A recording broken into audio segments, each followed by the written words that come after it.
C'est là que je commence à comprendre la question de Jésus. Pierre, tu m'aimes? Pierre, tu m'aimes? Parce que là, je ne suis plus charnel, je n'ai plus le corps physique comme vous avez toujours connu. Là, je suis en train d'être enlevé. Je serai avec vous, mais sur un plan spirituel. Et Jésus avait besoin d'avoir la garantie que la mission ne va pas s'arrêter. Jésus avait besoin d'avoir la garantie que même à son absence physique, les choses devraient toujours bien marcher. Alléluia.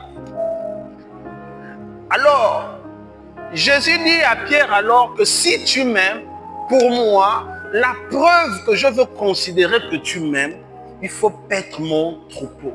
Il faut paître mes brebis. Et lorsqu'on parle de paître les brebis, amen, amen, vous savez, nous ne sommes pas bergers, nous ne sommes pas tous éleveurs, mais il y a tonton Jean-Jacques qui est là, qui va certainement nous enchérir. Amen, amen. Un berger, lorsque on parle de paître les troupeaux, j'ai souvent vu des frères. Amen, amen. Est-ce que je parle à quelqu'un?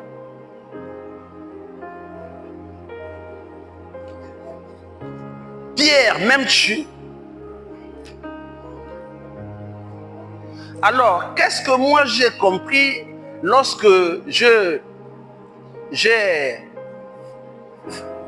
fait une synthèse où j'ai essayé de comprendre le mot paître le troupeau dans ce que je viens d'expliquer, à savoir le nourrir, le protéger et ramener les égarés. J'ai compris qu'en réalité, on parle du service. Amen. On parle du service. Et le service, comment servir? Comment servir? Ceux qui notent, je vous donne le texte de Colossiens 3, le verset 23. Colossiens 3, le verset 23. On pourra comme ne pas le lire. Où la Bible dit que ce que tu... Alors, paître le troupeau ramène à servir. Mais servir, comment servir? Si tu aimes Dieu, en réalité, ça doit t'amener à servir. Mais est-ce que parce qu'on aime Dieu, on sert de façon désordonnée?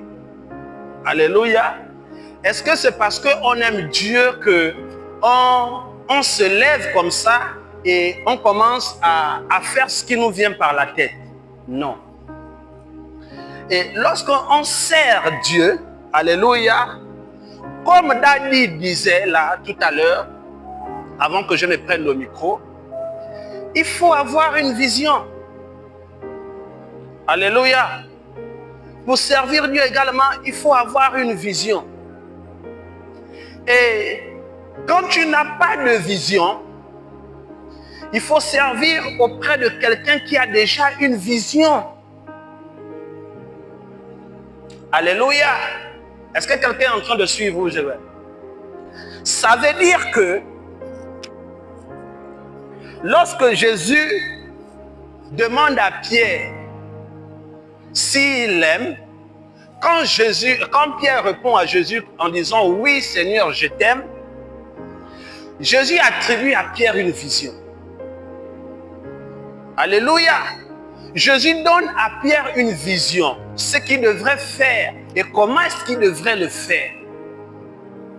Alléluia. Alors j'ai compris que aimer Jésus, c'est servir, mais servir en réalité dans une vision. Alléluia. Amen, amen. Alors, servir dans une vision, mais comment est-ce qu'on sert dans une vision? Et c'est là que beaucoup des enfants de Dieu se sont égarés. Amen, amen. Lorsqu'on sert dans une vision, en réalité, vous avez le leader qui a la vision.